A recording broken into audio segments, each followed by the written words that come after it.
Hello, good morning. Okay, come.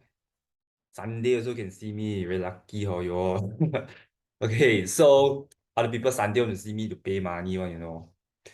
Okay, come chapter 11 today. What unlucky. Consider you lucky lah. I holiday also see you go get to see me. Okay, anyways, nah, just kidding. Come on. So let's go. Chapter 11. So I think around 2 hours you should be able to finish. If you cooperate, answer me faster, maybe within 2 hours or so we can finish already. Okay, so we don't wait for others already. We straight away start. So immunity in humans. So for those okay, for maybe those kind physical class one, maybe will be a bit slower, but other than that, like online punya people, we actually already started chapter 10, right? Whereby we already done the white blood cells. So the time we mentioned white blood cells is involved in immune system, right? So in this chapter, we actually will talk more about that, how this white blood cell actually detailedly more specifically involved in our immune system. Okay, so the first one is actually very easy. Now, body defense, we have 3 lines of defense. So if let's say something want to attack our body, right, it need to pass through 3 lines of defense. So it's just like, let's say somebody want to attack Malaysia. Okay, let's say you want to attack China, for example. You also need to pass through 3 lines of defense. Every country also the same.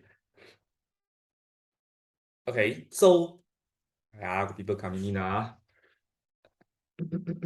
Okay, hello. Hi, those who just came in. Come on, let's go. Page 2. So we were just saying, our immune system, right? If a germ want to attack, you need to pass through 3 lines of defense. So just like, for example, let's say if you want to attack China, attack US, you also need to pass through 3 lines of defense. So the first line is the most easiest line to pass through. So let's say if you want to attack China, for example, or you want to attack your terrorists, you want to attack US, for example. First, you need to sit aeroplane, go into their country. You need to pass through the custom, right? If you travel to other countries before, right, no matter where you go, no matter who you are, let's say if you are president, you are celebrity, you are Blackpink, you are a doctor, you also have to pass through the custom. Means no sound, got sound. You didn't turn on your volume, is it? Right? Wait, he cannot hear me also. Got sound. You didn't turn on the volume.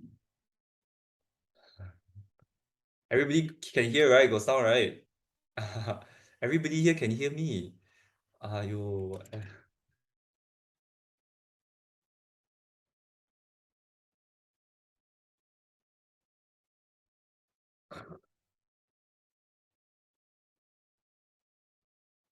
Okay, anyways, we continue first.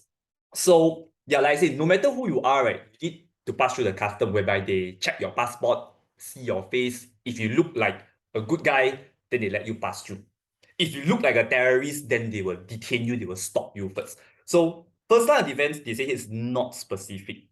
Means no matter what you are, you have to pass through, you have to scan through first. So in our body, right, first line of defense is like the pintu masuk, the door of your body. So like let's say our first line of defense is actually your ear, nose, mouth, ear, all this. So what, because this is whereby germ can straight enter your body, right? It's like the door. So you want to pass through the door, you got to pass through security first. So that is the first line. So no matter is it food, vitamin, or germ that enter your mouth, it also need to pass through the first line. So just like I told you, no matter you are who, celebrity, you are normal human, you are doctor, also you got to pass through. Okay, they don't care who you are. Okay, then if you manage to pass through the first line, which is very easy to pass through, you just got to act innocent, you can pass through already. Then you got to face the second line. So when you muscle a country, right, second line is like the police like that. Okay, now police also not specific. For example, we say roadblock. Wait Hello, Ryan, can hear? Can you hear me? Can you hear me? Can, Okay, very good. Okay, so second line of defense, by the way, is like police. So police is also not specific. Let's say like roadblock. When you kena roadblock that time, right, the police also just see your face, see the car. So if the car look like it's like wow, Mercedes car, very shiny, very pretty, then they will let you pass. And then this car is like those kind of modified car, the glass tinted black like that, very lala like that, a lot of lights like that, then they will stop you. So also it's not specific, but means they also see your face. When you face problem, then they stop you. Okay, so in your body, right, second line is like if your body sees something that doesn't belong in your body, then you try to kill it first, no matter is it good or bad. Okay, then the final one is third line, very specific. So let's say if the police stop you, you take gun and you shoot him, you're stronger than the police. So now you need to face the army. You face the tentera. So army very specific because you got the air force, you got land punya army, you got the sea punya army, also very specific. So this one in chapter 10, we just only mentioned these are actually antibodies, which very specific one. Okay, later we'll explain this. So let's start with first line first. So they say first line here got physical and chemical defense. Physical means it's like Great Wall of China like that. Like a wall means you prevent them from coming in. Chemical means you produce something to kill the germ. So you can see like I said just now, right, first line very, very, very surface one. See your eyes, this is actually your nose mucus, and hydrochloric acid is actually your mouth, go into your stomach.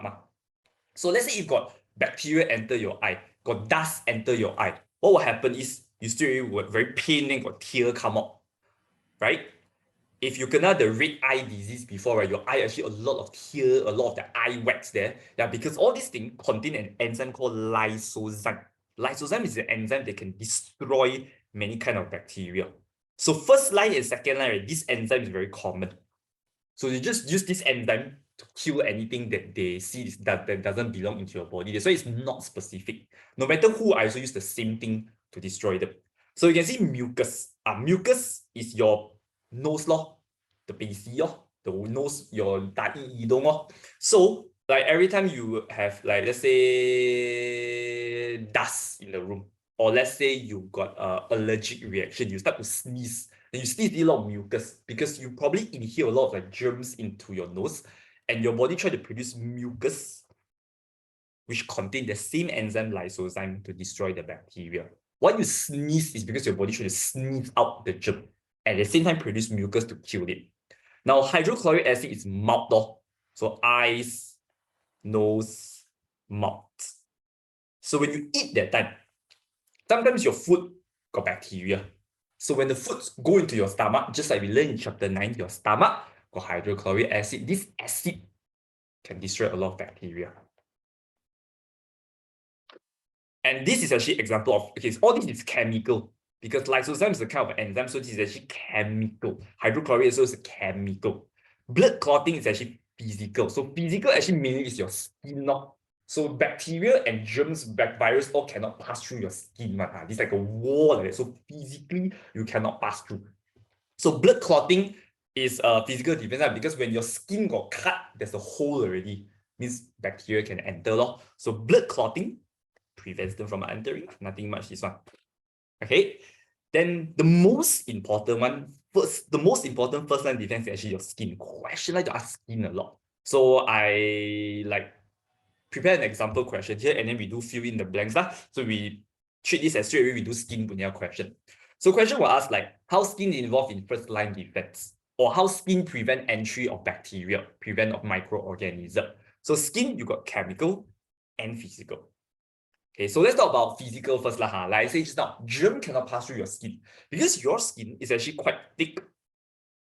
You have many layers, right? You have the epidermis, you have the dermis, you also have the fat layer, correct? Whereby a bacteria is this small only. So imagine you got to pass through the wall that is so thick, it's almost impossible. Okay, so they say here, skin, we can say act as a physical defense by, you can say preventing entry of microorganisms, or you can say bacteria also can, because bacteria is a kind of microorganism, because the skin is tough. For microorganisms, skin is actually very hard, very thick, so they cannot pass through. And number two, we can say if you don't know, I think most of you should know this. Your skin actually sheds. Means your skin always fall off every minute, every few minutes. So we say the continuous shedding of dead skin prevent microorganism to grow. Okay, you write this first and explain what does this mean. Okay, it's actually something like this. You see, okay, done up. So let's say if this bacteria, he smart a bit, he want to slowly eat through your skin. Okay, so if they try to eat through your skin, right, also cannot, because your skin will always shed dead skin. Means, let's say here you have a layer of cell, okay, a layer of skin cell. Every minute, right, your skin cell will mitosis, produce new cell, something like that. So let's say this is the blue color layer. The next minute, you'll produce new layer of skin cell. So the blue color one is the older one, right? So it'll be pushed up. Let's say this bacteria is over here, it will be pushed up. Then let's say the next minute, got another new layer, green color, that I continue push this thing upwards. And then after that, 1 minute later, you got new layer over here. So I continue push this up. So you can see when this blue color gets further and further, right? It'll be further away from your blood vessels. You see your blood vessels here. It'll be further and further away blood vessel, means it will receive lesser and lesser nutrients, and this skin cell will start to die. When it dies, it will fall off together with the bacteria. So you push the bacteria off your skin. Yeah, so that's the meaning of shedding of dead skin, which prevents bacteria from coming in.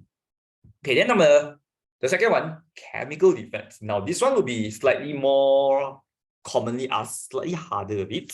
So chemical means your skin also will produce something to kill bacteria, kill germs. So there are two glands over here, sebaceous and sweat gland. Sebaceous gland is also known as your oil gland. You can see that sebaceous gland is near your hair punya pore. Okay. In Chinese, we always say like near your 毛孔. So your sebaceous gland, right, what does it produce? You can see here. It secretes what? It secretes something called sebum. Okay, what is sebum? Sebum is something that we find on our face a lot. Okay, because sebum actually contains oil and acid to prevent growth of microorganisms. Okay, so oil. Actually, which part of our body punya skin, right, will have a lot of oil? Okay, I ask you guys this. Which part of your body? Yeah, like I just said just now, right? It's actually your face, correct? Because that's why your face has a lot of oil, right? So actually your face have a lot of sebaceous gland. Because this oil and acid on your face helps to kill microorganisms, prevent growth of microorganisms. Why? It's because your face got too many entry point already. You got eyes, the bacteria can enter. You got nose where your bacteria can. You got mouth, got ears where your bacteria can enter. So if you don't have oil on your face, right, the bacteria can grow a lot and easily enter your body. So that's why you need a lot of these things on your face to prevent them from coming in. Understand? So that is sebaceous gland. So that's why your face have a lot of pores. So sometimes these pores, right, got like blackhead, got pimple. That is because of the sebum. So blackhead is actually because the sebum dry up already. So let's say you produce too much sebum, sometimes it will dry up and then you will stuck inside the here. And you squeeze that time, you come out. So the blackhead is actually like dried up punya sebum on your face. Usually your face will have more because you have more sebaceous gland. Okay. And the other one is sweat gland. Okay, this one you know lah. Sweat gland, of course, produce sweat. Sweat got the same enzyme that we mentioned just now, lymphocyte, which destroy any bacteria that's on your face, on your skin. Understand? Can. So they ask you to explain sebaceous gland. As to explain the chemical defense. This is how you explain that. So actually at this, right, you get 1 mark for mentioning the gland. You mentioned got sebum, which secrete oil and acid. Yeah, so you get around 3 marks like that.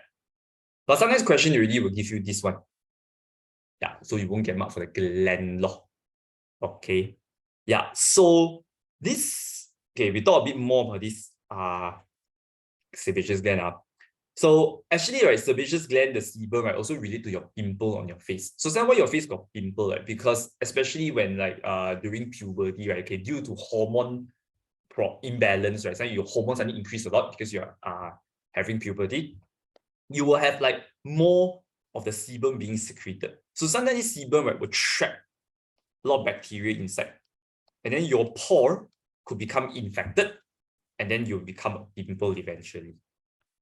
Yeah, so that's what pimple actually is. It's infected punya sebaceous gland. Yeah, pimple later we'll talk more about that, because when you have pimple, right, it's actually your pore infected and become inflamed, got inflammation. So later actually we'll start talk more about inflammation, then you will understand more lah. Yeah, so first line defense is agak like that lah. So later we won't do any questions for first line lah, because mainly they ask skin, which we already done here. Okay, now let's move on to second line. So let's say if the germ managed to pass through your mucus, managed to pass through your hydrochloric acid, now it's in your blood inside your body already. So now you're going to face second line.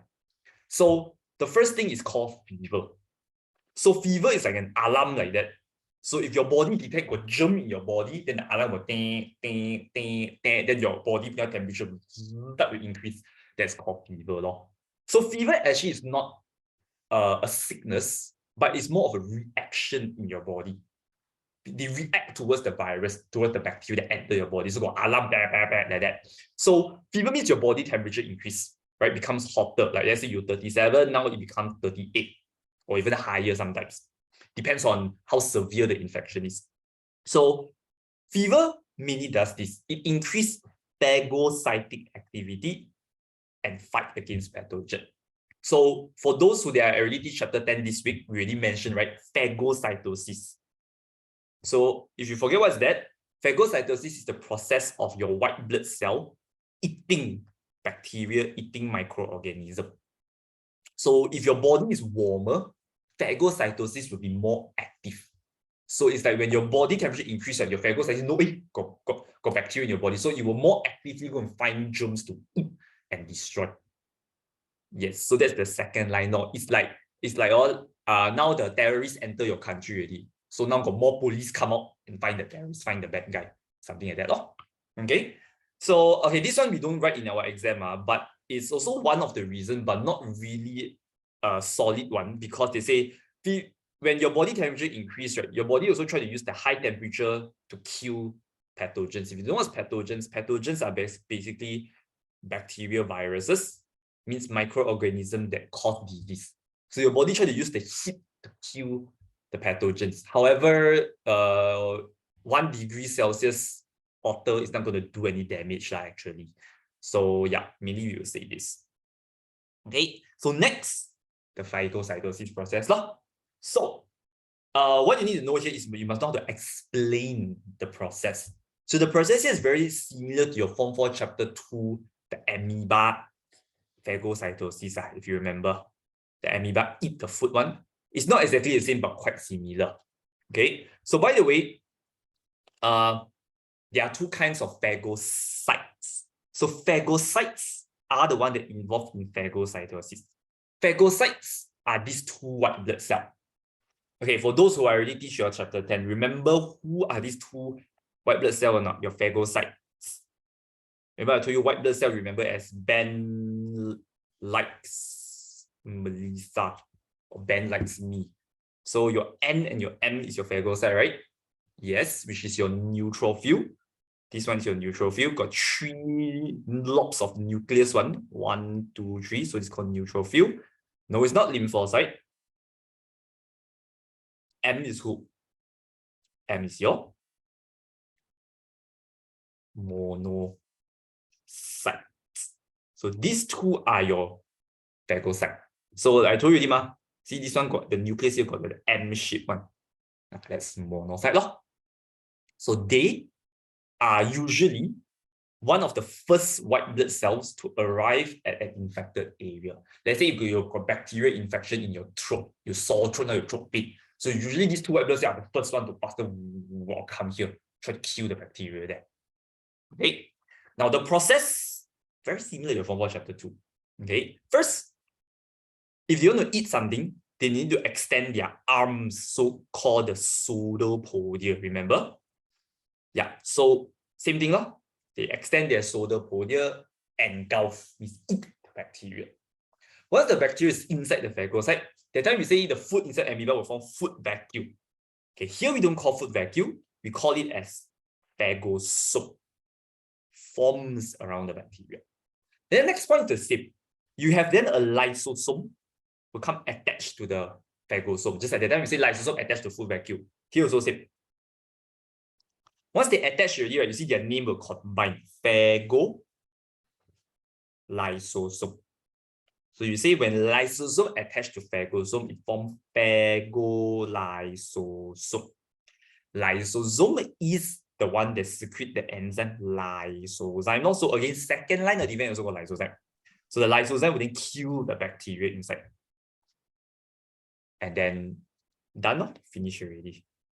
That's simple. This one you don't need to say, because this one is like the remaining undigested bacteria, which they just release it out.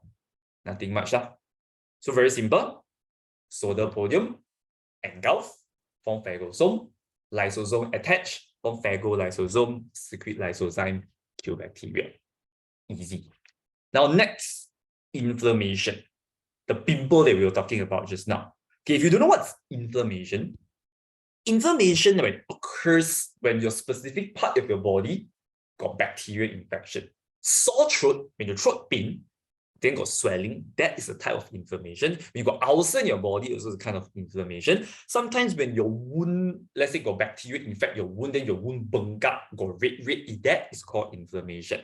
Okay, so a rapid response. Okay, sorry, we look at this one first. So when you have an inflammation, right, usually that part of your body becomes swollen, becomes red, becomes painful, right? Which is exactly what happened when you have sore throat, correct?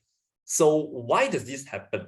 Okay, it's because this. Okay, they give you an example here. Let's say your wound. Sometimes you can say if your wound you don't how to say clean your wound properly with like Dettol, for example, don't use antiseptic and all, your wound can become infected, have inflammation. Why? Because let's say this thing that you this nail here, let's say very dirty, so a lot of germs down blah, blah, blah, over here. So therefore you infect the wound, correct? So what happened here is, right, when your body detects, wow, where a lot of germs over here, the damaged tissue will release something called histamine and cause inflammatory response. So remember out of these 5 white blood cells, if you look back at your chapter 10, we mentioned that eosinophil, they are involved in inflammation. So eosinophil is actually the white blood cell that produce this chemical called histamine. Eosinophil. So you spell it. So this histamine causes inflammation. Now, what is that? Meaning, histamine, right, will trigger 2 things to happen. Number 1, it causes the blood capillaries to expand, so that more blood could flow to the infected area.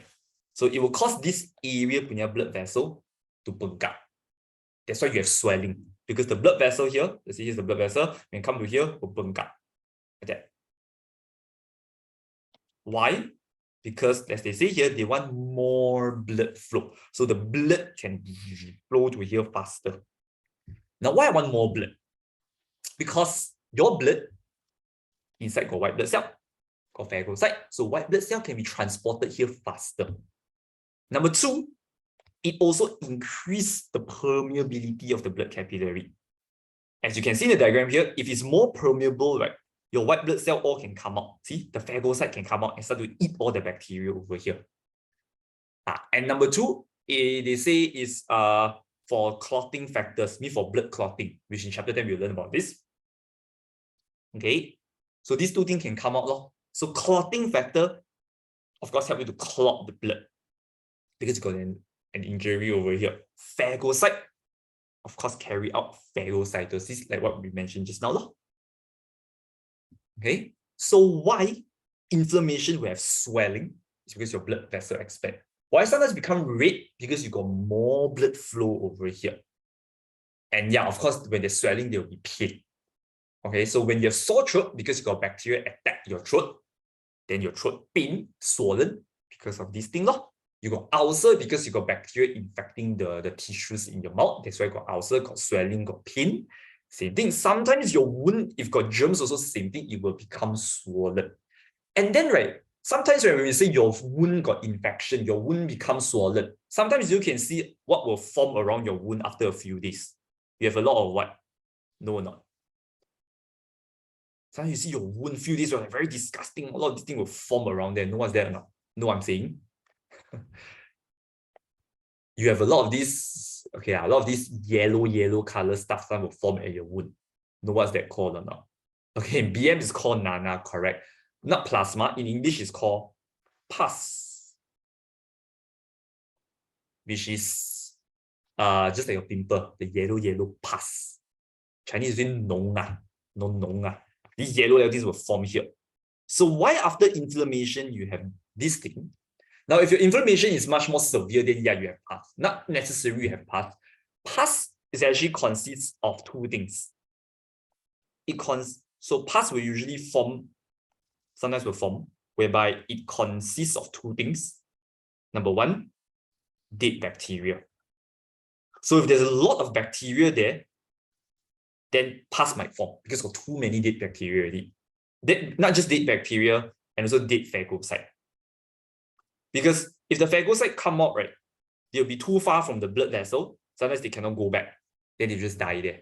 So yeah, pus, the yellow color pus is usually considered of dead bacteria and phagocyte. So if your wound got pus, right, means your immune system function well. They did their job, try to kill the germs and all. Okay, so this is the same thing that is in your pimple, the pus. Okay, so I said just now, right, pimple is all kind of inflammation, right? Because just now if I say when there are too many bacteria infect your sebaceous gland, right, then you have pimple. Because the same thing, this part will come inflamed, become swollen, become red, become pain. So yes, when you have pimple red color, this is actually inflammation because here got too many bacteria infect. So you got white blood cell come out, try to kill all the phagocyte here. Kill the phagocyte, like kill the bacteria. Then few days later, then you have a lot of pus. Then you can squeeze them out already. So that's why, right, when first day of pimple, right, it's just very red and pain, but got no pus. Because first day, the phagocyte just start to kill the bacteria. Then few days later, then only you got bacteria start to die, more and more bacteria die and dead phagocyte. Then only you got the pus to squeeze out. That's why first day you squeeze got no pus. 2 days later you squeeze, then only got. Because of this reason. Okay, yeah, so pimple is actually inflammation. All right. Then, okay, we say we go to third line of defense, then only we do a bit of question. So after that, let's say if your sore throat here, like COVID attack your throat, let's say the phagocyte fail to kill the bacteria, fail to kill the COVID virus. Now you need third line already. So usually third line of defense, right, is most effective against virus. Phagocyte is not very effective against virus because number one, virus is very small. They run away very fast. Sometimes they can even kill your phagocyte. Number two, virus hides inside your cell. Now, if you don't know how virus reproduce, right? Number one, virus, right? They are actually considered non-living organism because they cannot reproduce by themselves. Unlike bacteria, bacteria can binary fission, can one split into two. Virus, they don't do that. They cannot do that. In order to reproduce, right, virus need to attack a cell in your body. Let's say this is a cell in your body. So the virus will muscle into your cell.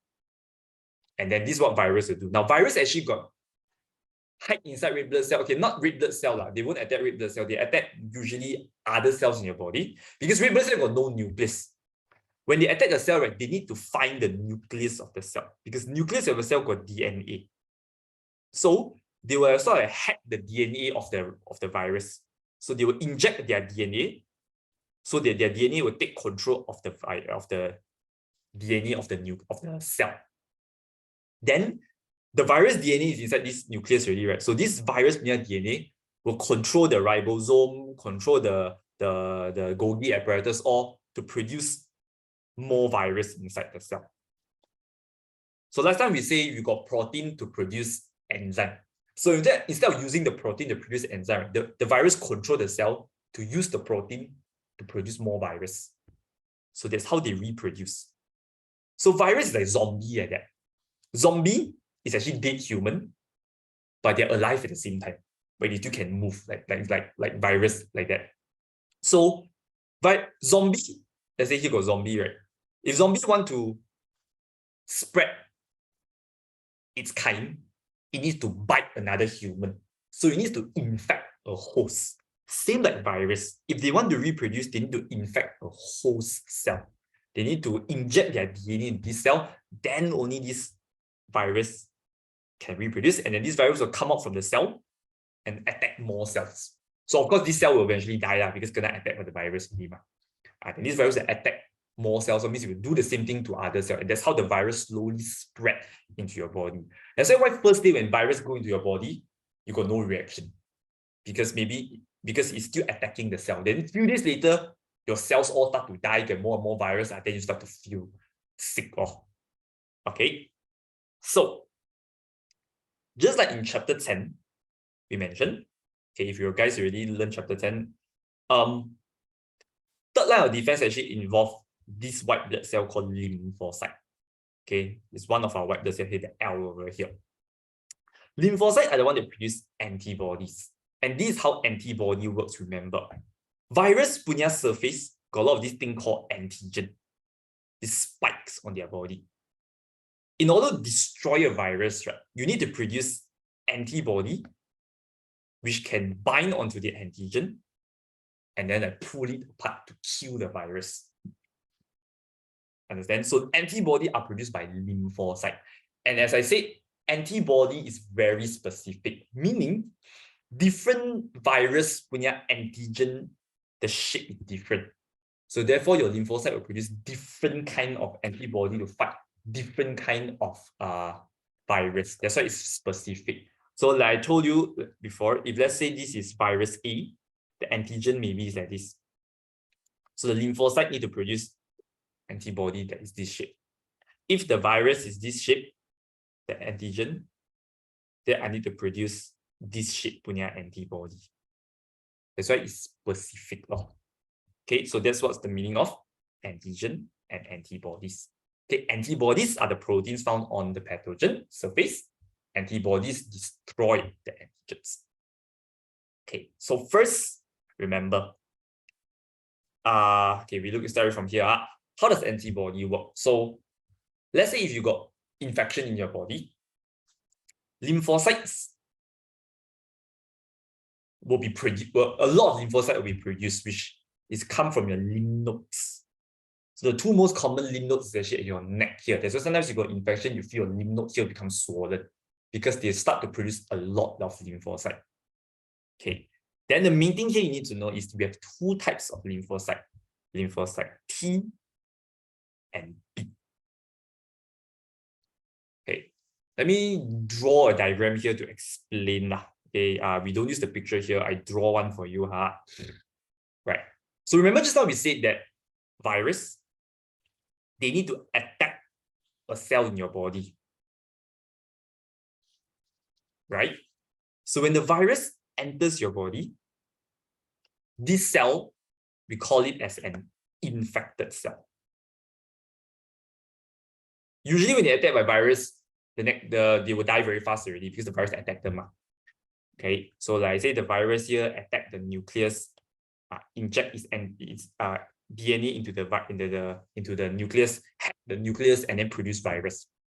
So lymphocyte, just now we say, produce two kind of got two kind of lymphocyte, right? You got lymphocyte B and lymphocyte T. Okay, let me write T at the left hand side easier.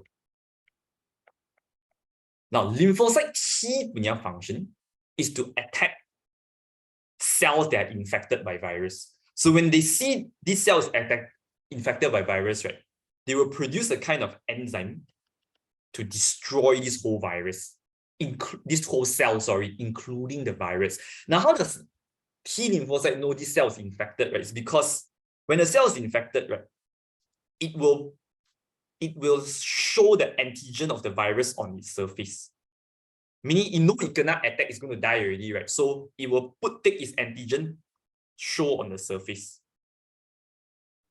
Because his DNA cannot hack already, ma. So it will produce a lot of virus. So while producing the virus, it also will produce the antigen and put it on its surface. So when this T lymphocyte see, oh, why this thing so weird one, then the T lymphocyte will come and just destroy this whole cell, including the virus inside. It will destroy it. Then this T lymphocyte will take this antigen together with him, ding, over here, and then pass it to B. So it will tell the B, right, wait, our body, right, cannot attack by this antigen, this virus with this antigen. Then the B lymphocyte will say, okay, no problem. What does B lymphocyte do next? It will produce two things. The B will produce memory cell, and most importantly, it will produce antibodies. So it will produce antibodies that match the shape of the antigen to try and kill the remaining virus in your body. Memory cell is for next time. So memory cell will remember this virus so that if this virus come back the second time, you can produce antibody much more faster and kill it. That's why when you kena COVID the second time, it will be less severe because your body already know how to fight the virus. It's just like, let's say today you study, next time when the exam comes, you know how to do the question because you study, you remember, you got memory. Understand? So that's what T and B do. So look back here. T punya function, it destroy cells infected by pathogens.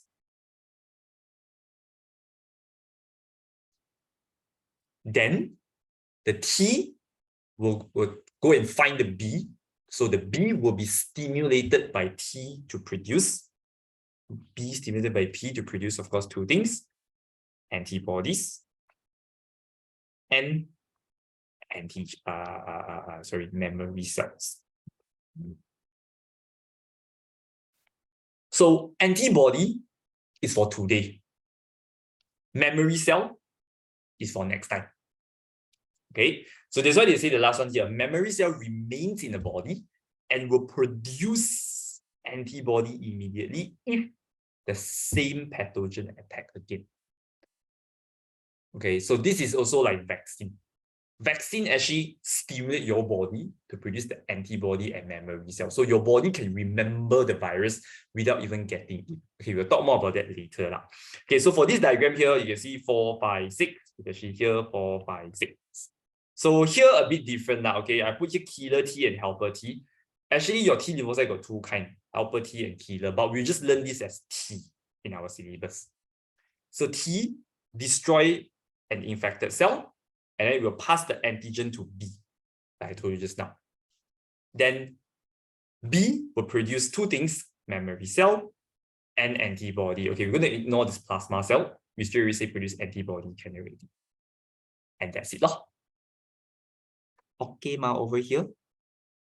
Any problem? Any question? Can Okay. No problem. Okay, we go through one small thing, then we do question. So the next thing is action of antibody.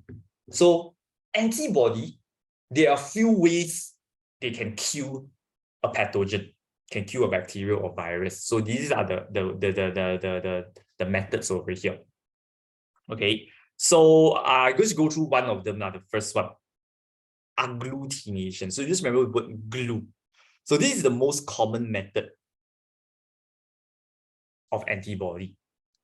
What they will do here is, right, okay, the first step usually is the same. No matter which method, right, which action, right, the first step usually is the same, means the antibody bind to antigen first. This is definitely the first step. Once I bind to them already, right, they will coagulate the pathogens together. Coagulate means it will clump them together, glue them together, like I say here. So that virus now cannot run away. Then phagocyte will come and kill them. Because remember just I say phagocyte cannot really catch virus, they run too fast. So this antibody will help trap them, the phagocyte, then kill them by phagocytosis. So second line and third line usually they work together. Understand? Now the next one will be the most weird. Usually they look quite alike, the diagram. You can see this too. So if they show you like this, usually I see the pattern, right? If they show this pentagon shape like that, right, means they clump in this like specific shape, or actually hexagon shape here. The hexagon or pentagon, okay, doesn't matter. It's called precipitation, whereby the antigen, right, is soluble punya antigen. Means a liquid punya antigen. Usually they should label these, but sometimes they won't. Meaning, antibodies actually react with soluble antigen and form an insoluble complex called precipitate, like you learn in chemistry, precipitate. Then the phagocyte come off. Yeah, so that's the only difference. One is soluble antigen, one is normal antigen. Okay, then, okay, lysis. You just remember, lysis is a hydrolysis. What you learn in chemistry, also other lysis. Lysis means what? Breakdown. So this one's the easiest one. They bind to the antigen, and then they just pull them apart. And then they die off. So it bind to antigen, cause them to disintegrate. Whereby you imagine, here's a human, then you tie his hand, tie his legs, tie his head, tie his bird, then you pull, then he die off. Exactly what the thing here is doing. Right? Now for opsonization, a lot of you will confuse between these two. Opsonization, your antibody also bind to antigen first. Same, first step always the same one. See, here also the same. But instead of clumping them together, they act as a marker. Means they bind to the antigen and then they just hold it down, don't let it run away. Then they say, wait, phagocyte, faster, come. Then the phagocyte come, phagocytosis. Yeah, so very similar lah. Okay, then we just mentioned the last one also. Neutralization is usually for toxin produced by bacteria. Toxin is like those kind of chemicals produced by bacteria, which is harmful towards your body. So what this antibody do here is, right, they bind to the toxin so that the toxin cannot harm your body. So I neutralize the toxin. Neutralize means from very harmful, I neutralize it, become not harmful. So that's the meaning of neutralization. No? So I prevent it from harming other body cells. How we differentiate agglutination and opsonization? So glue, you can see a lot of them stick, a lot of pathogen being stuck together. Opsonization, there's only one. You don't glue all the pathogens together.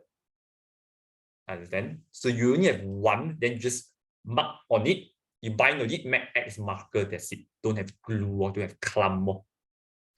Okay, now we look at a few questions later, then you will see more clearly. So for now, okay, let's do a few questions first. Okay, we look. So for first line of defense punya question, I think you can try this on yourself, which is at page number 24 over here. Okay, so this one I believe you can try yourself. So like you can see 7.2 your skin over here. Then they ask you here like how the glands in 7.2 inhibit bacteria entry. Yeah, so these two glands are same like what we mentioned just now. Okay, so this one 7.1 is the second line of phagocytosis law. So you just got to explain now. Okay, we don't want to do this one because we do better one. Let me see which one better.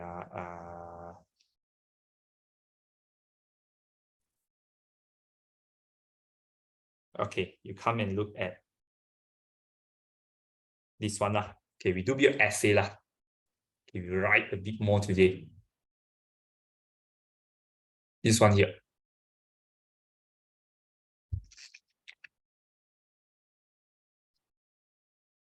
Okay. Explain how the lymphocytes are involved in the third line of defense. So this is page 26. The question punya book. Okay. So first, we can say this.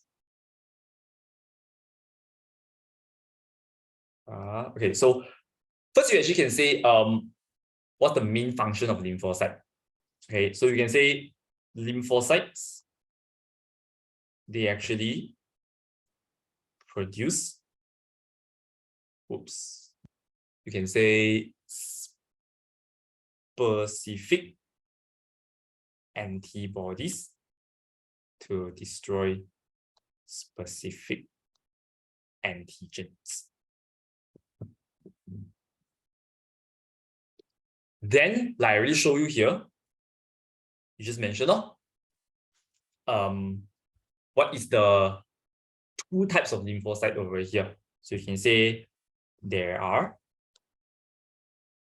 two types of lymphocyte, which are T lymphocyte and the B lymphocyte.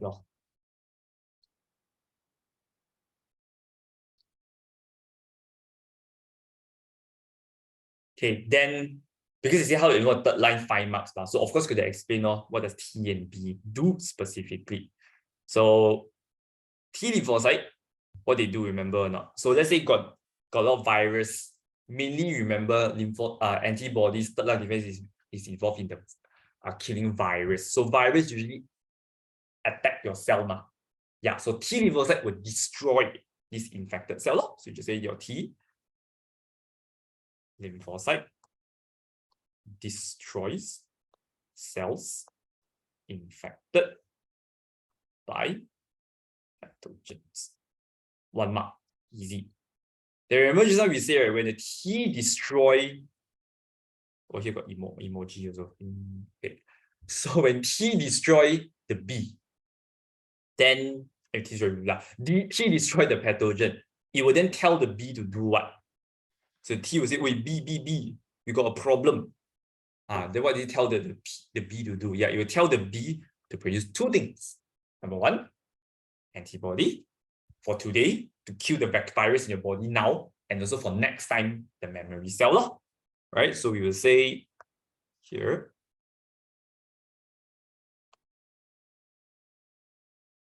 your B, you say your T lymphocyte will stimulate the B lymphocyte to produce two things. Number one is antibodies. Number two is memory cells. It's like when you study that time, right? You create memory cell in your brain. Then your brain remember how to do the exam question. Okay. Then you can say memory cells will remain in the body and produce antibodies immediately. Please write this down, everyone. To destroy it and will produce antibody immediately when the same pathogen attacks again.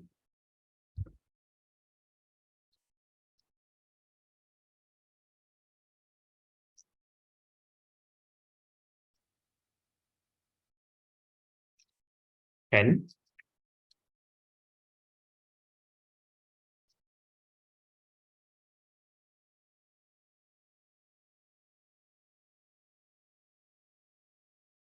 okay, so done already. Okay, we do another one.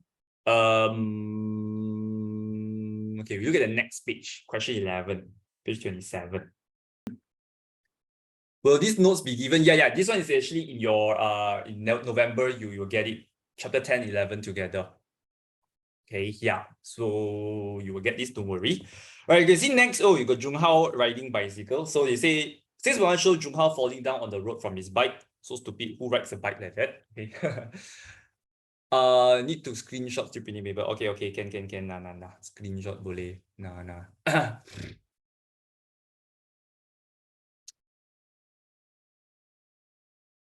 Okay, so next, we see Jung Hao riding his bike in a very stupid way. So 6.2 shows that he wounded his knee badly. A few days later, he realized got pus start to form from around his wound.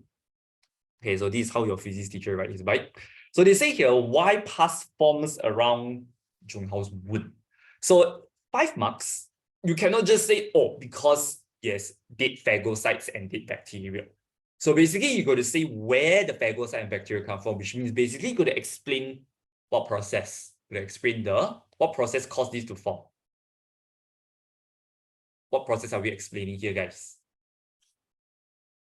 We need to explain the inflammation process. Yes. So you can say why pus form. You can say because inflammation occurs at his wound.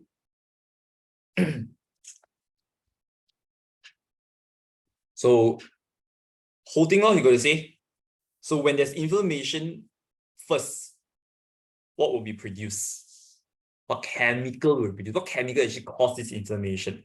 Whereby, start from H, that one called histamine, right? Yes, so whereby histamine is being produced by the damaged tissues.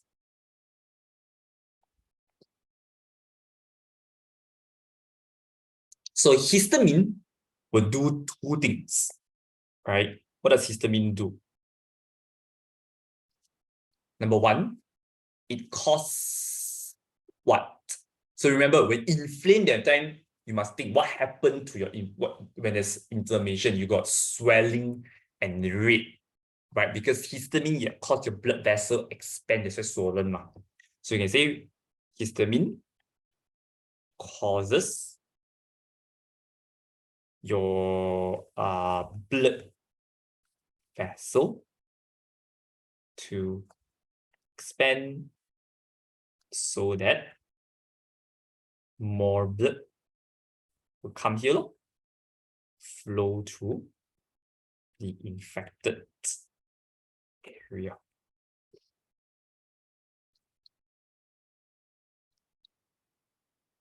And histamine also, remember, when more blood come towards here already, I also want to allow what to come out. I increase the permeability towards, of course, your phagocytes, right? Because you want phagocytes to come to eat the germs over here, then we say, histamine increases the permeability of your blood vessel towards phagocyte. Okay, for this question, we can just say phagocyte can already, because we are focusing on the pus, which is caused by phagocyte. So you don't need to talk about the blood clotting, that one. Okay, and yeah. So you can say pus. You can say will form due to the accumulation of, we say already, the dead bacteria and phagocyte.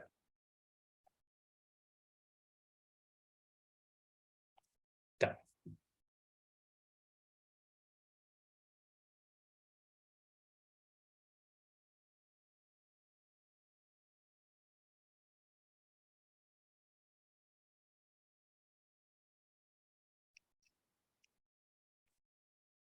Okay, Ken. Okay, I ask you one thing. You actually learned this in your Form 1 or Form 2 before one. So when you guys are okay already, all done with this. Okay, so look back at just now the T lymphocyte, B lymphocyte, that one, our third line of defense. Who remember what kind of immunity is this? Remember or not? This kind of immunity is whereby you get the disease first time and then you remember how to attack it. Then the second time, if you come again, you can kill it straight away. It means you won't get the disease very severely the second time. What kind of immunity is this?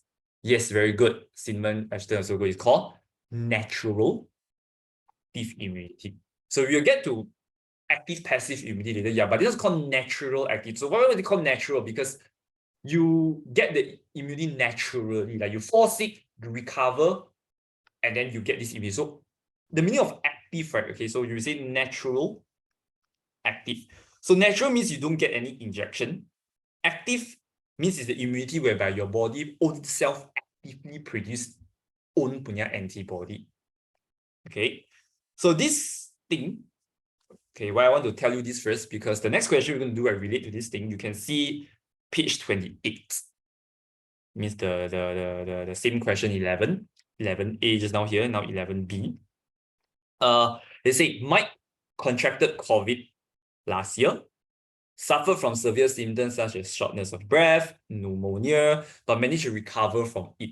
So recently Mike was infected by the same disease, but he only had mild symptoms and recovered within few days. So explain why Mike recovered so swiftly during the second time being infected by the same disease. So you can say because, number one, he actually acquired something called the natural active immunity during the first infection. Not during, actually after, right? You recover after, so yeah, I must say after the first infection.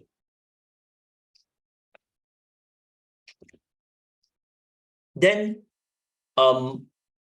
you got to explain also why he recover already, then he can first time and second time can recover so fast. So it's basically explaining the third line of defense.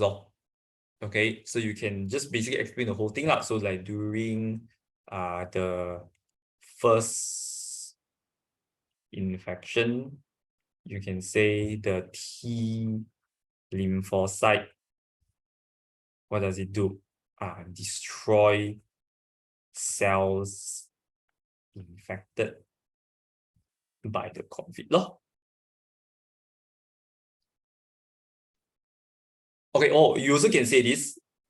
Before you write this, you can add one more point here, sorry. You can say whereby. Means you say he require natural active, right, whereby it involves the third line of defense. Yeah, so if you mention third line, then get another mark. So third line defense basically your lymphocyte. So then only you say during first infection, T lymphocyte destroy cells infected by the COVID virus. Then you continue like what we wrote just now. Stimulate the B to produce antibody and the memory cell remain in the body and then can produce the antibody immediately, which is the same as just now over here. Okay, so you just need to repeat this one more time. Over here.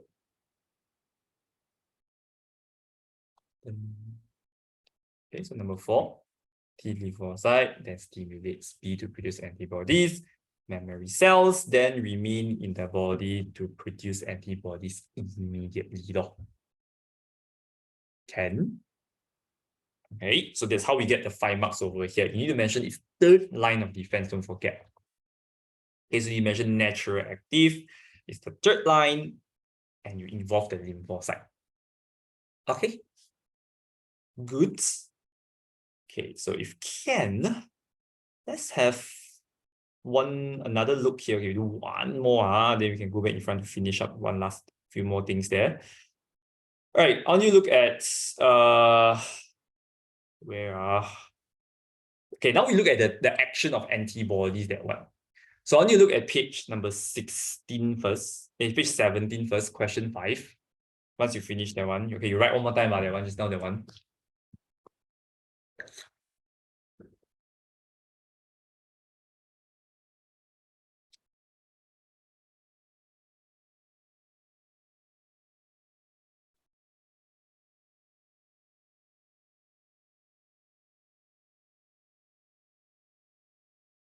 Okay, come. So 6.1 shows the mechanism of antibodies shown to destroy antigens. Write the name of the mechanism in the space provided. So, yeah. The mechanism. So here they already give you neutralization, right? This is the toxin in neutralize it. Now the first one, what does this look like? Which action of the antibody is shown here? They say here the antibody's action. So the first one, guys, what is it called? Yes, this is the glue one. Yes, it's glue. So you have double G here. Agglutination. Okay, then you can see this one look very similar to agglutination, but it's actually not agglutination because here very specifically they show you that this thing like becomes solid already. Okay, it looks a bit like this one, but just now I say, right, when it got this like this pentagon shape like that, this one actually is the other one, right? It's called precipitation. It like convert the soluble antigen to insoluble. It's called precipitation. Okay, then we look at another one. You can see question 8, page 21. Okay, so you have another tool over here. 5.1a. What does this look like?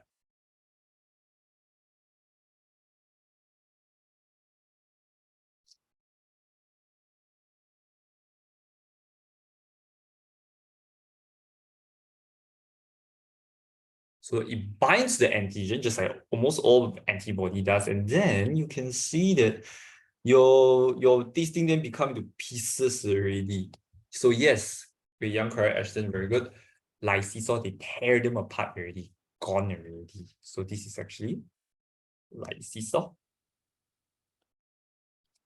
Then 5.1b, so quite obvious.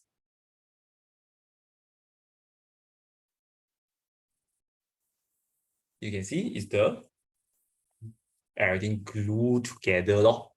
Right, so it's the same as the first one we did just now, right? So yeah, it's agglutination. Okay.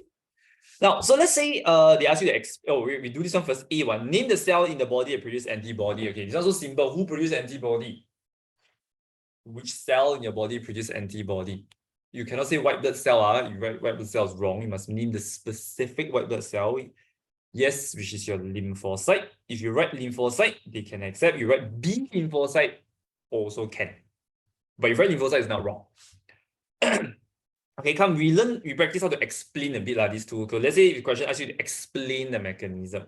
So usually the first step will be the same, whereby first we will say, okay, right here, you can say the antibodies. Number one, what does it do? Bind to the antigen. And then what does it do? It glue them together. Okay, but we don't use the word glue. You say and coagulate the pathogens. So I glue them. Coagulate means I clump them together. Then, why I want to do that? So when I do that, they haven't died one. How do I kill them now? What do I require now, guys? Yes, you need your phagocyte, correct. So we say, so you can say the phagocyte then destroys the pathogen, remember by phagocytosis. And then for this one, same. First step is same. You still need to bind to the antigens first, right? But after I bind already, right, this one don't need phagocyte to come one. This one straight away what they do, they just rip them apart. So you say bind to antigen already, you can say causing it to disintegrate. Okay, which kills the pathogen. No?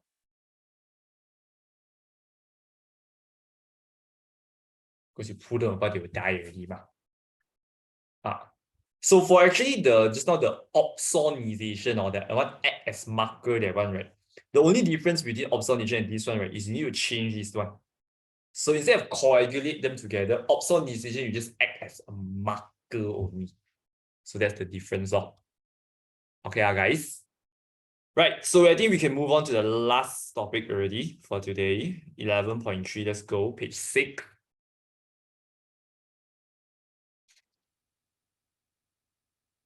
Can, page 6, let's go. Okay, so just now we will just only mention the type of immunity, active, passive. So this one exactly you learn in your Form 2 one. Okay, so I believe quite of you all still remember this. It's actually very easy, right? So remember, both active and passive have sorry, yeah, both active and passive have natural and artificial. Sorry, for suddenly forget what to say. Yeah, you have the natural method, you have the artificial method. So meaning of active means you need to produce your own antibody. So your body very active, produce your own antibody, work hard, produce own antibody. But passive, you receive the antibody. So since you own self work hard, right? So if you work hard, right, then you can earn money every single day, right? So your money lasts forever, your wealth lasts forever. So if you produce your own antibody, means you can produce it whenever you want. So this is permanent immunity. No matter when the virus comes, you also can produce antibody to kill them. However, passive. So passive is that you don't work, you just stay at home, you receive money from people. So one day if the fella who give you money die already, then you got no more money. So your wealth only lasts temporarily because you don't know how to produce your own antibody, produce your own money. So this is only temporary. Because antibody only lasts for a certain period of time in your body. Once it's gone, you don't know how to produce it. So next time the virus comes again, you don't have any antibody to fight against it. Okay, so artificial one is the one that question like to ask the most. So no matter is it artificial active or artificial passive, it's always obtained through an injection. For active is vaccine. Okay, can. And for passive is anti-serum. So the vaccine, like the COVID vaccine, we all just, of course, get. You all should know, vaccine actually contains what? Vaccine actually does not contain antibodies, right? When you inject vaccine, you are injecting dead or weakened pathogens. So this dead virus or the dead COVID virus, like this COVID punya vaccine, this virus your body will think this virus is still alive. So your body will attack this virus, like the T lymphocyte, B lymphocyte, like that, attack it, and then produce own antibody. Also, we say stimulate lymphocyte to produce antibodies. So it lasts forever. So this is what you have to say if question asks you to explain artificial active immunity. So you say obtained through vaccination, whereby vaccine contain these dead weakened pathogens, stimulate lymphocyte, produce antibody. So the natural acquired one is just now we just explained only, right? You get it when you recover. And once you recover already, is why you can immune to that disease forever is because you got memory cells already, like we mentioned just now. Okay, so for active immunity, right? Okay, this difference later we will go through. Later we still do question this one. We don't go through one by one here. You must know how to see this graph. So whenever they show this graph, it's not just active immunity, it's definitely artificial active because you got injection. First time, second time. So question I always like to ask, why do we want to inject the second injection. For what? Inject one time not enough, man. It's because you can see, like the COVID punya vaccine also the same. You inject the first time, right? Your antibody is like not a lot.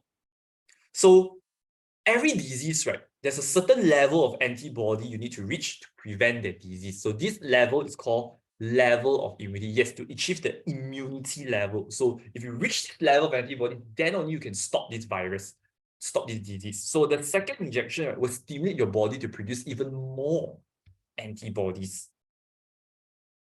So it's a booster dose, like we always call it, right? The dose penggalak, booster dose. So this is to achieve immunity level.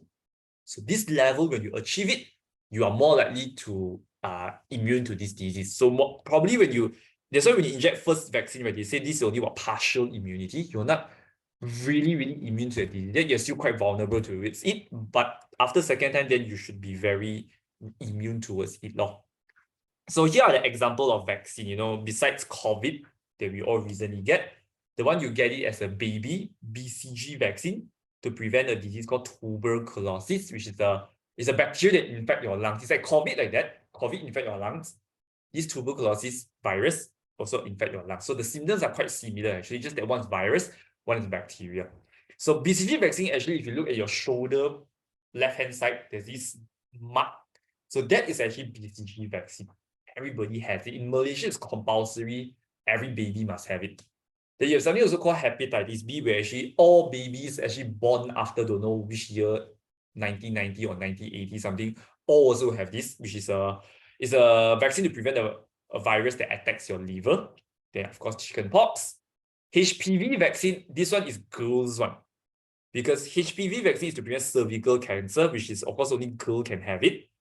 If you all remember, I think around like Form 1 or Standard 6 or Form 3, I cannot remember when. There's a injection that you all get it in school. Only girls have it one. So that is actually this one. I think you all have it one. Form 1 or which form I can't remember already. But yeah, this is for girls. Okay, then for passive immunity. So passive immunity, we look at the artificial one first, also injection, but you're injecting anti-serum. So anti-serum straight away contain antibody to fight specific antigen. So why sometimes we take anti-serum, sometimes we take vaccine is because now there are certain antibodies in your body you cannot produce, number one. And number two, usually this disease is not very common. So we don't really create a vaccine for it. We usually create an anti-serum. Means when you have it, then only you inject the antibodies in your body to fight it straight away. Okay, so you can see the graph here. The antibody goes up very fast, but goes down very slow. I mean, it goes down very fast also, because you don't need time to produce an antibody like vaccine, right? Vaccine, it goes up very slow because your lymphocyte need time to produce, but this one go up very fast. That's why immediate immunity, compared to this other one is not immediate, but antibody will be destroyed after a certain period of time. Once it's gone forever. That's why short-term only. So yeah, for anti-serum, second dose is not compulsory. Second dose is only given if your immunity level drops and you still haven't recovered.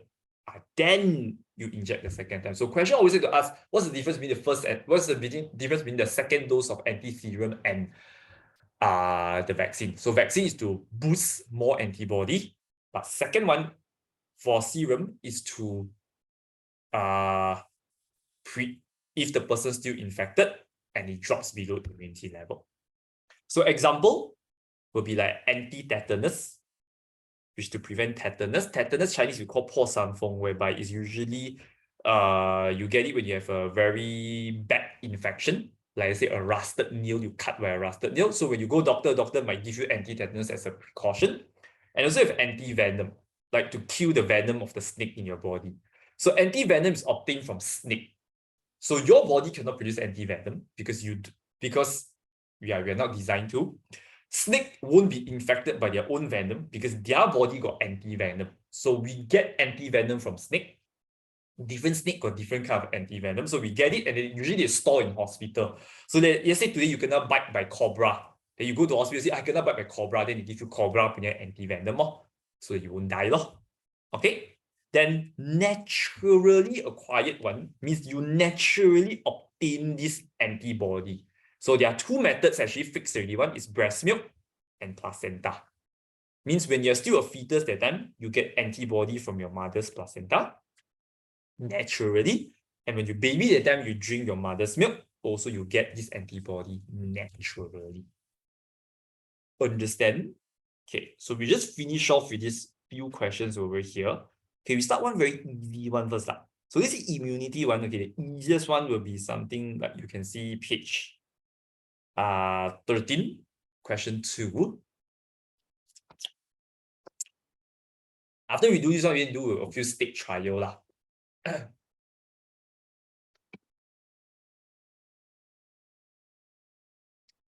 So, two children here, N and O, are given injection to defend their body against Z disease. Diagrams A and B shows changes in the concentration of antibodies. So, it's K and O. I'm so sorry. It's not N and O. Or we just change this to N now, okay? Easier because all the questions here I wrote N. Yeah, guys, come see this diagram here. Can you tell me what's N and O punya type of immunity? N is, see the graph? Which one is this one? This one is definitely active. And yes, you must also remember to say artificial. If you don't write artificial, it's wrong. So because it's injection, so must say artificial active immunity. Then the other one, go up fast, come down fast. Obviously, it's the opposite one. Artificial passive immunity. Now, why is the second injection required for both children N and O? So like I told you just now, right? So for N, so you can say for N, what's the second dose for? Is you want to, of course, you can see you inject the second time, this is booster, right? Will give you more antibodies. So you can say it is to increase, it's to increase, like to stimulate lymphocyte. Sorry. To produce more antibody. And keyword over here, you must say, you want to achieve this immunity level. To achieve immunity level.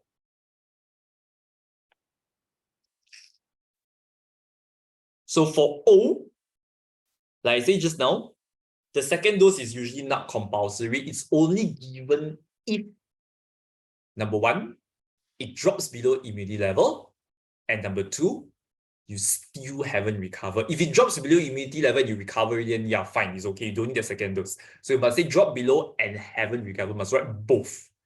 Understand? So you can say it's given when for O, you can say given because the concentration of antibodies fall below immunity level and he has not recovered, still infected. Also, you can say he's still infected. So can he is still infected pun boleh.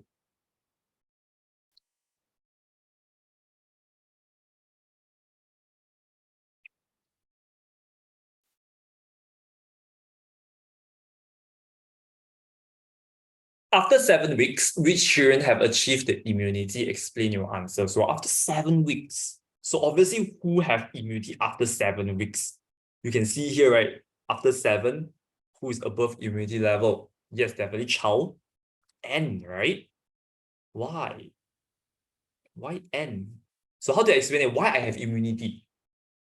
Why O don't have? What's the key thing here that make me can immune to this disease?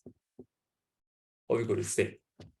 Yes, William, very good. So you got to talk about the memory cell because this fella now remember. So it's like you study already, you remember. This fella is like copy answer. He copy answer, this time he know, next time he don't know. Okay. So this one is you study then you know. Understand? So your body can produce yes, antibody immediately. So you can say he has memory cell present. We can write even more. Yes, you can write Simon punya answer, which able to produce antibodies immediately when infected. All right.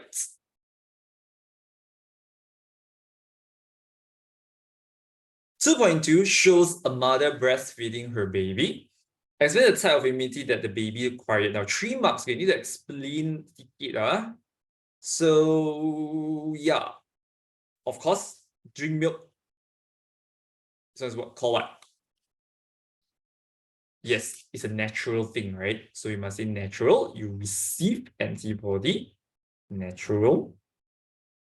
Passive immunity. All right, so how do we explain this? You can say, no, passive means what? You receive antibody.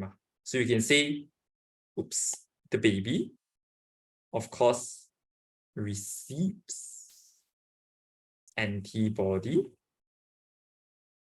from mother's milk.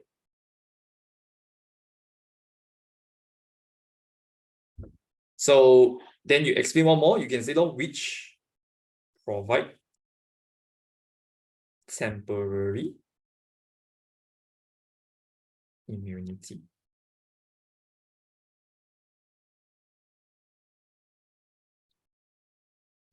So if the question asks why breastfeeding is important, if I can recall, there's a name for mother's milk. Breast milk. No, you can just say mother's milk or breast milk. There's other word me? Lactation. No, you don't need to say that. You can just say mother's milk. Okay.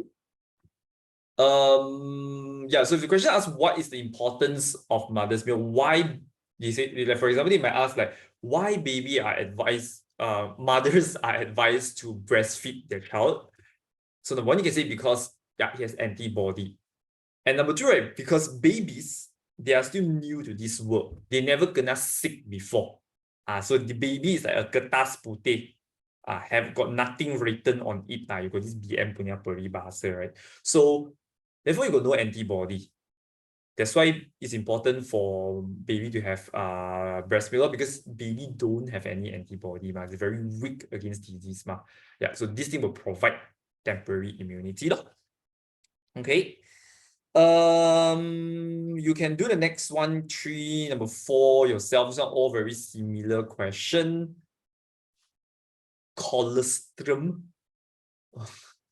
Never heard this word before. What is colostrum? Colostrum.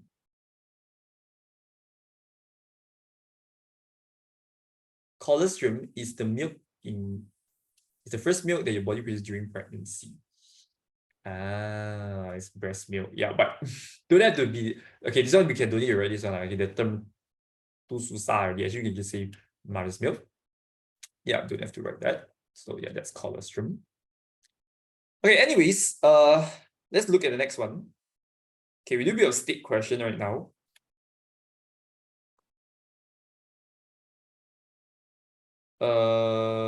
This one lah. Question 16, page 16, page 17, question 5.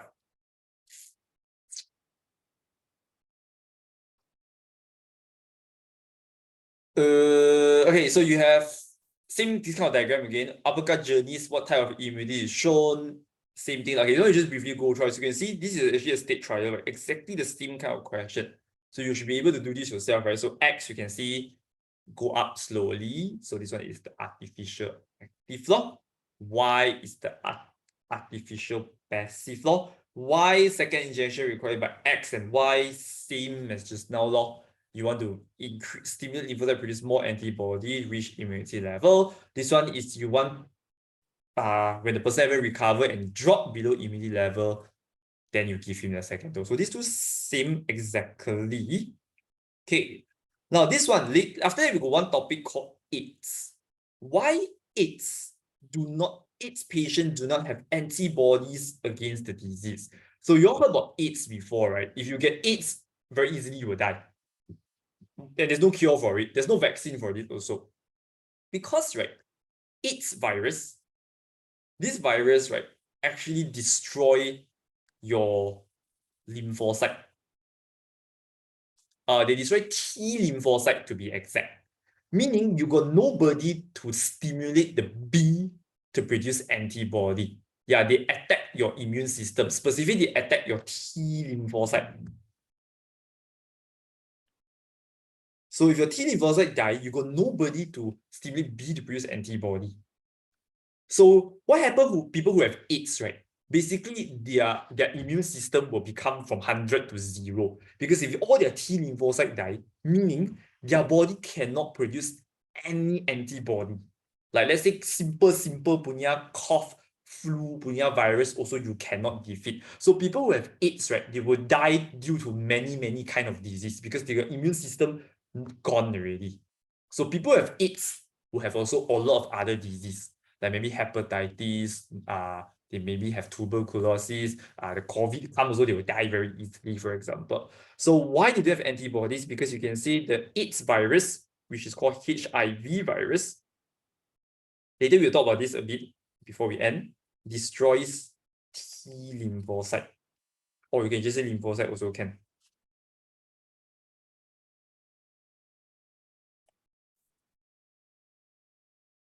So you can say, hence, the B lymphocyte not stimulated to produce antibody.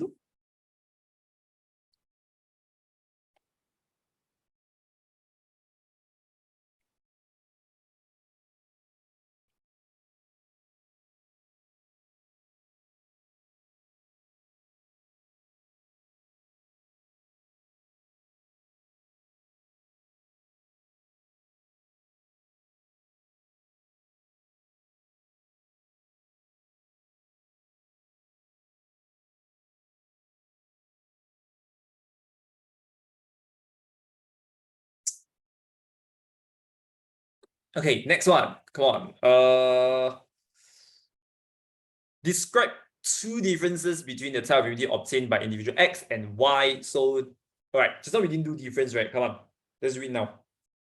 So, if they ask two difference, very easy because the graph also got show you two things already, right?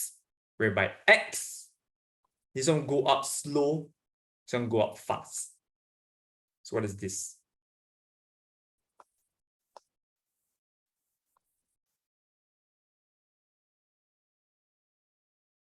Go up slow means what? Go up fast means what?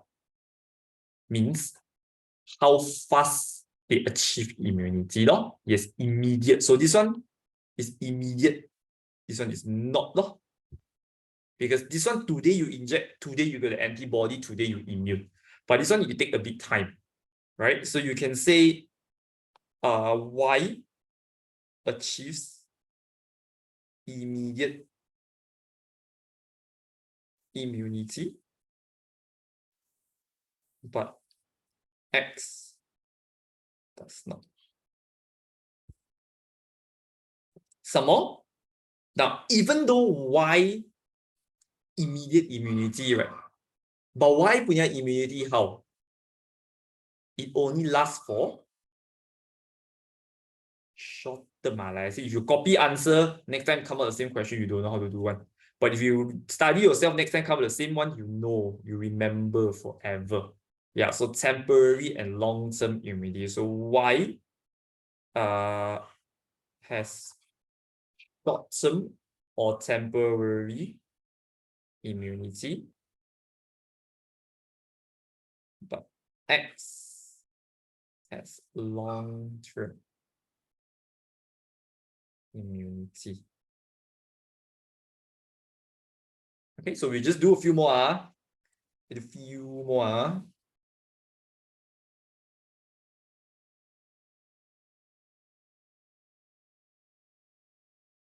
Okay, so question 6, this one you can try to do yourself. Is that okay? Actually, you can try to do yourself. So this one is like, okay, different vaccine. Okay, so you all school kids actually is get Pfizer, right? Okay, so for me, I get AZ. So the time the AZ is you got to how to say, 抢 one, got to snatch one, got to queue for it one. And AZ, this one or the after, how to say, the how to say, the after effect is the worst one. It's like the first dose I remember you get that time, right? Is like how do I remember? I remember the whole night I very cold and fever during the first dose, but second dose was okay lah. So yeah, AZ is the worst one. The Sinovac is nothing one. This is the best one. Okay, so by the way, actually, right, Sinovac, right, is the only vaccine that in Malaysia, right, is used the dead pathogen one. So actually not all vaccine is dead pathogen. Dead pathogen punya vaccine actually is the most traditional vaccine. It's actually cheaper to make also. The Pfizer and AZ, right? These two actually you don't inject dead virus into your body. You actually inject the DNA or the RNA of the virus, which stimulate your body cell to produce the antigen of the virus. Okay, and once your lymphocyte sees this antigen, it will produce the antibody to kill it. So this vaccine works slightly different. It's not dead pathogen one, but in our syllabus we only learn this one lah. So Sinovac is from the China that one lor. These two I don't know lah. Okay, okay lah. All right. So okay, this one question you can do yourself. This one also you can do yourself. Okay, we do one more here. Page 8 just now we do halfway there one. Okay, A1, A2 we done already. B1, B2 the same kind of question. You can see type of immunity obtained, injected, vaccine, artificial, active law. Why individual required to take second dose? You can see the vaccine, the active passive immunity, right? The question all more or less the same one. Okay, however, C is one slightly special a bit. Okay, let's do this one. Now, this one actually state question. So the one, okay, I put star here. This question, you'll take note of it. Maybe your school might use this question because it's state trial question. Like this is so last year punya state trial. Question 6. This one also question 5. So who knows, they might cover the same exact question that we do today. So okay, let's do this one. Okay, the last one here, C. How herd immunity stops the spreading of COVID? So you all heard before, right, what is actually called herd immunity. So herd immunity is like group immunity, whereby it can be achieved whereby, let's say, if 70% of the population is vaccinated. So let's say you got those kind of children that haven't get vaccinated yet, or you have those kind of anti-vax, stupid anti-vax people. Yeah. So you actually get to protect these kind of people if 70% is being vaccinated. Because remember, let's say you got an infected positive person over here. If people who are vaccinated come into close contact, right? Let's say they also positive, they kena the virus.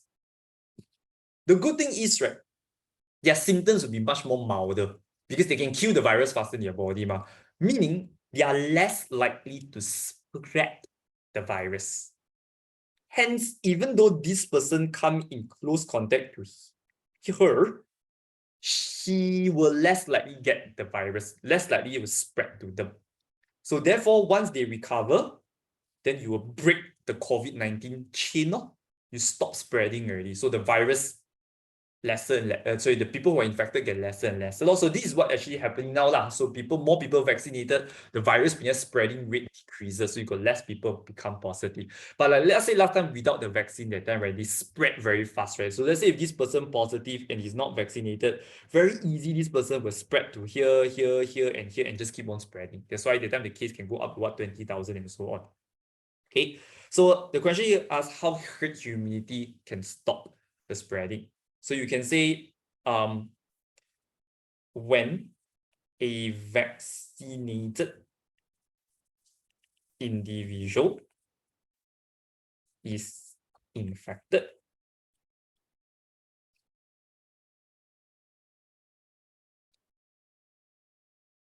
you can say he will have milder, or you can say not severe symptoms.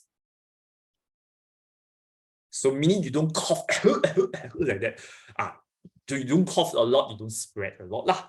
And there's also lesser virus in your body. So you can say, hence, reducing the rates of spreading the virus. So you can say this provide, you can say indirect protection towards the anti-vax people or the children that haven't been vaccinated towards unvaccinated, as the question they say, the diagram they say, unvaccinated individuals.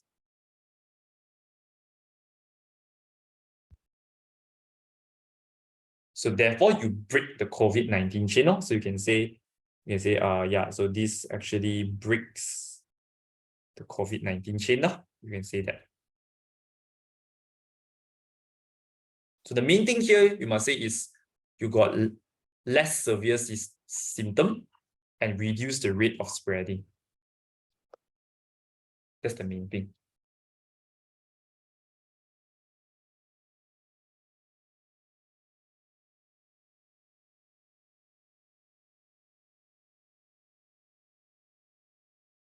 Okay, so another question is also state trial, right? You all try to own self have a look at question 14.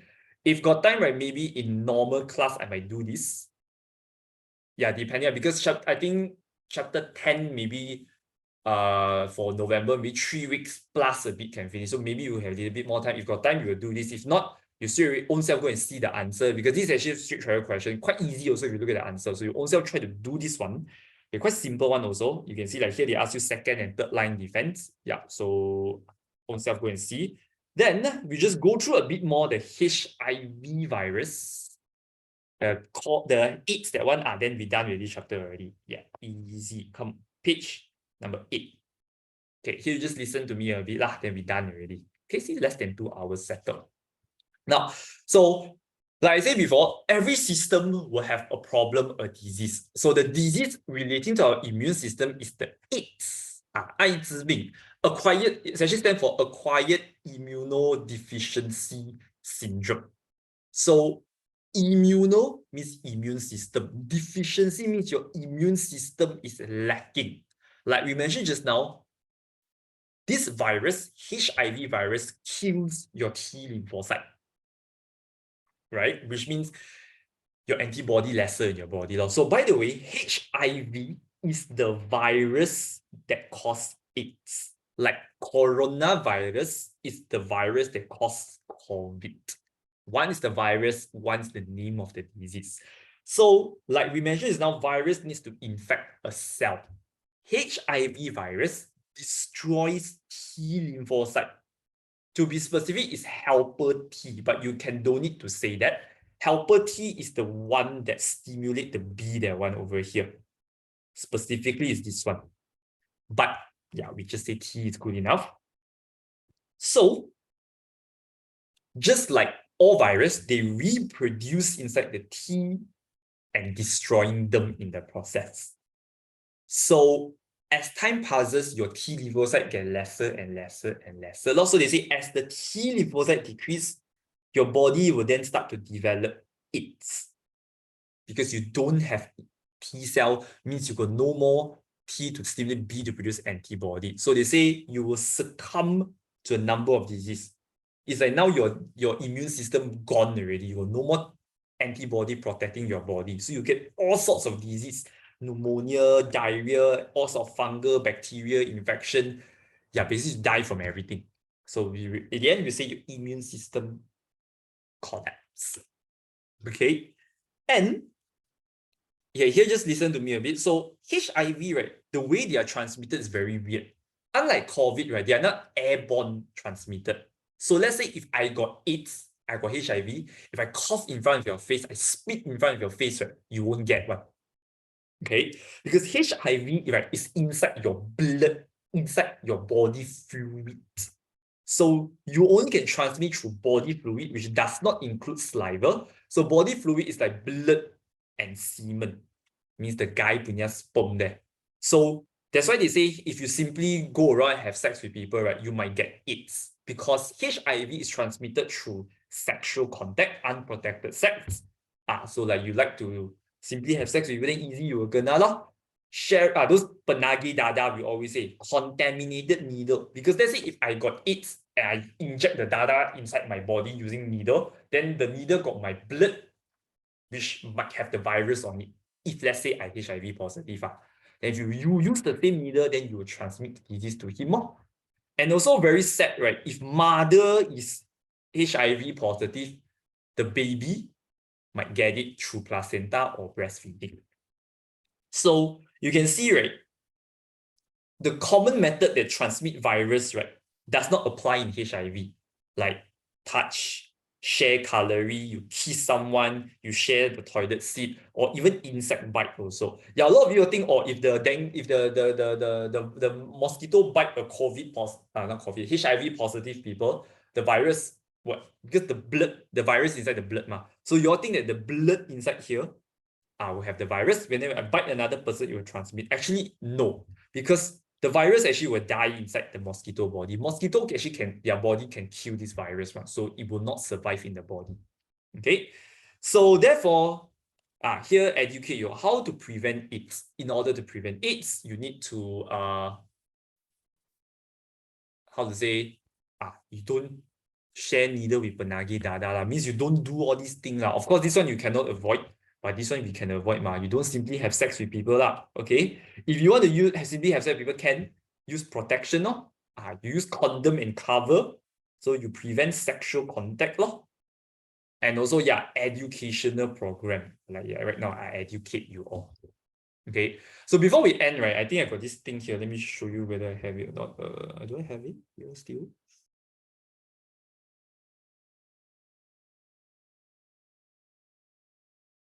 Oh, I still have this thing. Okay, this is very funny statistic.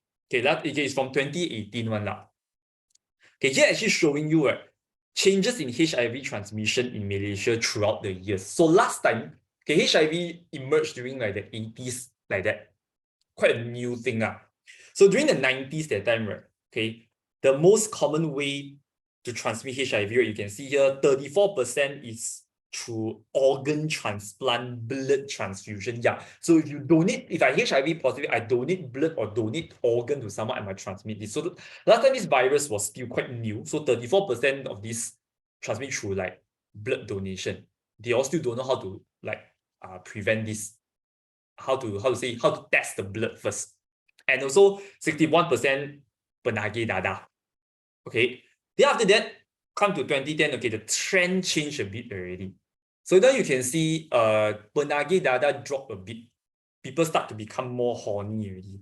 40% sex between opposite gender. That's why last time 90s, we always got say don't do drugs. Then we come to around early 2000, and then we always have sex education, because we want people to simply have sex. Because now you see 40% transmitted through sexual contact. Then you can see right now, technology, science more advanced already. You can see only 3% green color one transmitted through blood transfusion. So meaning over here, right, when you donate blood that time, they actually will filter the blood, they check the blood first.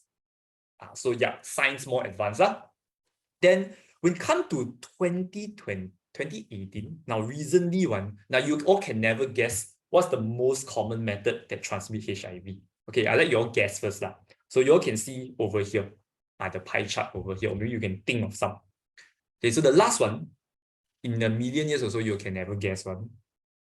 In 2018 means that recently, the most common method to transmit HIV, right, in Malaysia, not the whole world, Malaysia only, 57% broken condom, no, not broken condom, you see sex between men. So it's not sex between opposite gender, sex between men. Like, cucuk buntut transmit HIV more than normal sex. GG Malaysia. Okay, so yeah, apparently we got more and more sex between men lah. Yeah, so that is like the most common method that transmits COVID HIV. You can see Penagi Dada 3%. Penagi Dada only 3%, and share needle now only 3%. Sex between opposite gender also lesser than sex between men. Like, what is this? Okay. Yeah. So sex education for same sex is non-existent. Yeah, maybe the next time sex education should have new syllabus already. Sex between men should be in your sex education also right now. Okay, so yeah, that is it for today. So any question? If no question, then today is just until here. Make sure you all go and try to do the questions that I ask you all to take note, because those are state paper questions which your school exam like to use. Okay, so yeah, see you guys next week. Answers I will post on GC soon. Okay, bye bye. See you. Happy Sunday. Bye bye. Bye bye, Hui Xuan.